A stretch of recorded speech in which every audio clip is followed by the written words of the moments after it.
Estamos aqui mais uma vez para estudar a palavra do Senhor, a palavra que é viva, eficaz, que traz edificação para nossas vidas. E acabamos de receber a notícia de que o Brasil está eliminado da Copa do Mundo. Aos olhos de alguns torcedores, uma triste notícia, né? Porque nós somos patriotas, nós somos brasileiros e não gostaríamos que nossos representantes no Mundial viessem tão cedo para casa. E a gente vê muitas pessoas chorando, muitas pessoas tristes, os atletas também em campo, tristes, decepcionados. E aquilo ali me falou muito, né? Eu fiquei olhando assim, quantas vezes nós já vimos o Brasil eliminado, né? O time que torcemos, mas eu fiquei pensando assim, o que isso traz de aprendizado? Porque muitos jogadores vão estar na próxima Copa. E nós, quando nós erramos, quando nós nos decepcionamos, quando nós ficamos tristes com nossas atitudes, como é que nós conseguimos dar a volta por cima? O que nós fazemos, né? De que forma nós estamos correndo, né? De que forma nós estamos buscando a vitória? E nós, como cristãos, temos que nos debruçar na palavra do Senhor. E tem um texto muito interessante e que é muito lido a respeito de competição ou de esforço de um atleta, que está baseado em 1 Coríntios, né? No versículo 9, do capítulo 9, do versículo 24 e 25, que diz assim: Não sabeis vós que os que correm no estádio, todos, na verdade, correm, mas só um leva o prêmio. Correi de tal maneira que o alcanceis. Todo atleta em tudo se domina, aqueles para alcançar uma coroa corruptível, nós, porém, a incorruptível. Então, olha só que texto lindo que nós podemos usufruir, né? Então, ele fala que nós devemos... ele fala que existe uma competição, né? Em tudo na vida existe uma competição. E estava retratando aquela realidade naquele momento.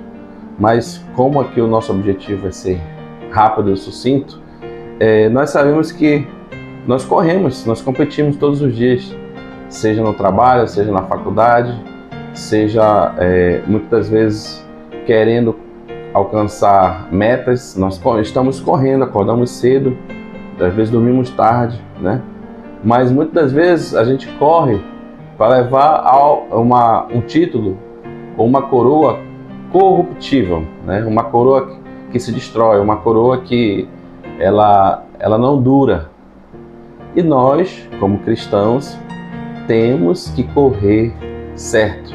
No futebol a gente diz isso: olha, você está correndo errado, você tem que correr certo, porque senão você vai cansar. E nós, como cristãos, temos essa palavra ao nosso alcance que diz assim: eu preciso saber correr, eu preciso correr da maneira correta, né? E como é que eu vou correr da maneira correta, né? Eu preciso me debruçar na palavra, como cristão. Se eu entendo as Escrituras, eu consigo correr de uma forma que eu não vou correr em busca de coisas terrenas, eu não vou correr em busca de algo passageiro, de algo que vai perecer, mas de algo eterno, né? Eu vou pagar o preço, assim como os atletas que estavam no Mundial pagaram o preço para estar na competição. Eles se esforçaram, abriram mão de coisas que seriam agradáveis a ele para alcançar um objetivo. E isso serve de exemplo para nós como cristãos, né? Porque quando nós não nos esforçamos, quando nós não pagamos o preço, quando nós não fazemos da melhor maneira possível, nós vamos chegar no momento que nós vamos receber um não do Senhor. Muitas vezes vamos ser repreendidos e isso vai causar em nós uma frustração. Nós vamos lembrar de que nós poderíamos ter feito melhor, que poderíamos ter trabalhado de uma maneira mais eficiente as nossas atitudes, os nossos pensamentos, e nós não receberemos a coroa da vida eterna, aquela que não se corrompe, né? E ele diz assim no 25, todo atleta em tudo se domina. Então eu preciso ser um bom atleta, não um atleta qualquer, não um atleta que joga, vamos supor, como a gente usa a linguagem do futebol, um peladeiro, né? Mas um atleta que pensa em se tornar um atleta profissional, que tem sonhos.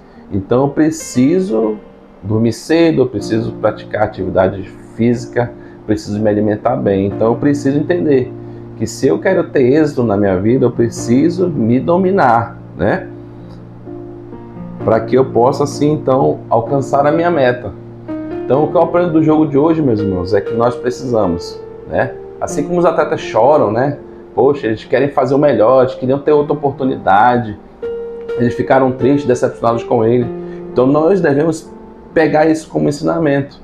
Se nós queremos alcançar uma coroa incorruptível, queremos estar perto de Deus, nós precisamos dizer não àquilo que vai nos afundar, aquilo que vai nos fazer mal, aquilo que vai fugir do nosso domínio, né? Porque senão nós vamos chorar. E não adianta, como diz o ditado, não adianta chorar pelo leite derramado. O que passou, passou. Nós não vamos ter outras oportunidades muitas das vezes na nossa vida. Então, se nós quisermos ter êxito na nossa vida, nós precisamos ter disciplina, precisamos ter empenho e precisamos nos esforçar da melhor maneira possível. Fazer as coisas da melhor maneira possível, dando sempre o nosso melhor em qualquer atividade, com perseverança, com ânimo, com alegria, né? Se nós fazemos isso na vida secular, ficamos tristes com as nossas derrotas na vida secular, nós precisamos trazer isso para a nossa vida espiritual. Precisamos ficar tristes quando nós não estamos agradando a Deus. Precisamos ficar tristes quando nós não estamos fazendo a coisa certa. Nós precisamos ser os primeiros a nos corrigir, a olhar para dentro de nós e ver.